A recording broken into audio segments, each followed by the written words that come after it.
Everyone good morning. আশা করছি তোমাদের সকলের দিনে খুবই ভালো কাটছে, আর আমার তো ভালোই কাটছে। তো এদিকে দেখতে পারছো আমার ফুলের গাছে কিন্তু একটা ফুলও ফুটে গিয়েছে। তারপর সকালে সমস্ত কাজ টাজ করে স্নান টান করে এসে বৃহস্পতিবারে পুজোটা একটু সুন্দর করে ভালোভাবে করে নিয়েছি। আর জানো তো বাড়িতে সবজি ছিল না, হাজব্যান্ড গিয়ে সকাল সকাল মাছ আর সবজি নিয়ে আসলো, আর আমি এদিকে রান্না করতে লেগে গিয়েছি। আর একটা কথা জানো তো, এখানে কিন্তু মাছ কেটে সুন্দর করে পরিষ্কার করে দেয়।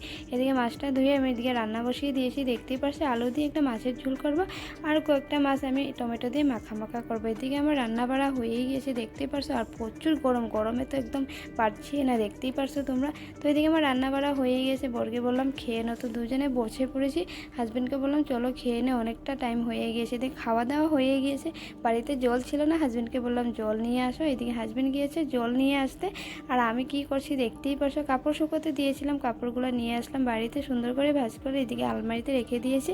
হাজব্যান্ড একটা দই নিয়ে আসলো, তারপর দইটা খেয়ে নিয়েছি।